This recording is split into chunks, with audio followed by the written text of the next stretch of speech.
Assalamualaikum warahmatullahi wabarakatuh. Sebelumnya perkenalkan, nama saya Dewi Hanatalita dengan NIM 28921501442 dari Fakultas Ekonomi dan Bisnis Prodi Manajemen di Universitas Pancasakti Bekasi. Nah, adanya video ini untuk memenuhi ujian akhir semester 2 saya pada mata kuliah Perekonomian Indonesia dengan dosen pengampu Bapak Imhar SEMM. Baik, di sini saya mengambil materi hubungan pertumbuhan dan kemiskinan. Di negara-negara miskin, perhatian utama terfokus pada dilema antara pertumbuhan ekonomi versi distribusi pendapatan. Pembangunan ekonomi mensyaratkan GNP yang tinggi sehingga pertumbuhan yang lebih tinggi merupakan pilihan yang harus diambil. Pertumbuhan ekonomi yang tinggi menjadi lebih berarti apabila diikuti oleh pemerataan atas hasil-hasil pembangunan. Berbagai kebijakan ekonomi untuk menumbuhkan produksi akan lebih berarti apabila dirasakan manfaatnya oleh masyarakat luas atau pemerataan kesejahteraan. Sehingga orientasi pemerataan harus menjadi muara dari seluruh kegiatan perekonomian suatu bangsa. Nah, pemerataan hasil-hasil pembangunan biasanya dikaitkan dengan masalah kemiskinan. Dengan demikian, orientasi pemerataan merupakan usaha untuk memerangi kemiskinan. Penanggulangan kemiskinan dan ketimpangan pendapatan merupakan masalah dalam pembangunan dan sasaran utama kebijakan pembangunan di suatu negara.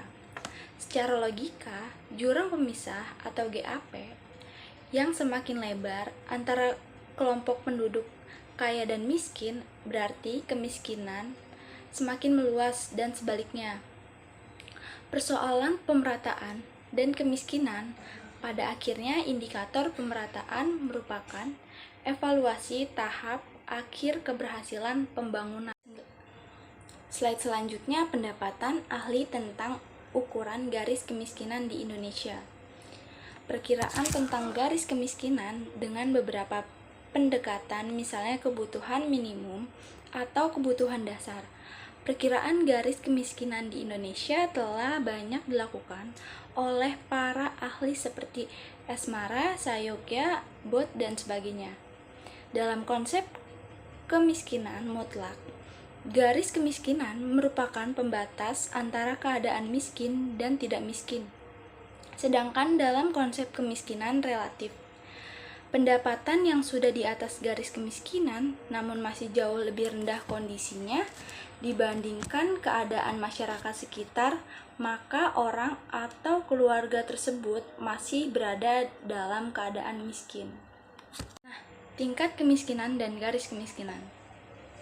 Garis kemiskinan merupakan patokan terpenting untuk mengukur tingkat kemiskinan, sehingga kebijaksanaan untuk mengatasi masalah kemiskinan dan perkiraan tentang kemiskinan terkait dengan tolok ukur garis kemiskinan tersebut. Dalam pembahasan ini, tingkat kemiskinan dan garis kemiskinan akan diuraikan secara tersendiri untuk memudahkan pemahaman kita. Tingkat kemiskinan pada dasarnya terdapat dua pendekatan dalam mengukur tingkat kemiskinan, yaitu ada head count measure, yaitu perkiraan jumlah orang yang berada di bawah garis kemiskinan. Ada juga poverty gap, yaitu perhitungan jumlah dana yang diperlukan untuk mengatasi masalah kemiskinan. Kebutuhan dasar dan garis keras kemiskinan. Strategi kebutuhan dasar atau basic needs dipopulerkan oleh ILO pada tahun 1976 dengan judul Kesempatan Kerja, Pertumbuhan Ekonomi, dan Kebutuhan Dasar Suatu Masalah Bagi Satu Dunia. Nah, selanjutnya pendekatan kebutuhan dasar ini diikuti oleh kelompok-kelompok lain, lembaga-lembaga nasional dan internasional, maupun perorangan yang telah menarik pelajaran dari pengalaman pertumbuhan ekonomi yang kurang memperhatikan masalah kemiskinan, ketimpang, dan pengangguran.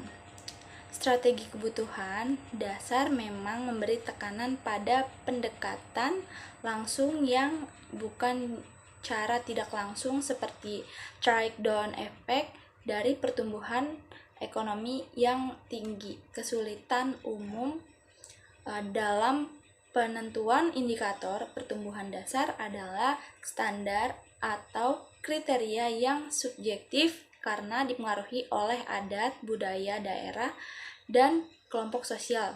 Di samping itu, kesulitan penentuan secara kuantitatif dari masing-masing komponen kebutuhan dasar karena dipengaruhi oleh sifat yang dimiliki oleh komponen itu sendiri, seperti misalnya secara konsumen terhadap jenis makanan atau sepatu atau rumah. Namun demikian, beberapa kelompok atau ahli telah mencoba merumuskan mengenai konsep kebutuhan dasar ini termasuk alat ukurnya. Dalam bab ini akan dibahas mengenai komponen kebutuhan dasar, karakteristik kebutuhan dasar, dan hubungan dengan garis kemiskinan. Nah, secara internasionalnya, garis kemiskinan ditentukan berdasarkan kebutuhan dasar. Atkinson menyarankan garis kemiskinan ditentukan 1/2 dari pengeluaran per kapitanya. McNamara mengatakan 1/3 dari pengeluaran per kapita, dan Esmara mengemukakan sekitar 2/3 untuk kota dan 3/4 untuk desa dari pengeluaran per kapita. Sementara itu, garis kemiskinan di Indonesia, Esmara membedakan antara garis kemiskinan relatif dan mutlak berdasarkan pengeluaran per kapita untuk memenuhi kebutuhan dasar secara relatif. Garis keras kemiskinan rakyat dihitung berdasarkan relasi pengeluaran per kapita untuk memenuhi kebutuhan dasar atau KD secara mutlak. Perkiraan pengeluaran per kapita untuk memenuhi kebutuhan dasar diproyeksikan melalui IBM sehingga diperoleh menurut harga yang berlaku. Baik, mungkin segitu saja hubungan pertumbuhan dan kemiskinan. Kurang lebihnya mohon maaf. Wabillahi taufiq walhidayah. Wassalamualaikum warahmatullahi wabarakatuh. Terima kasih.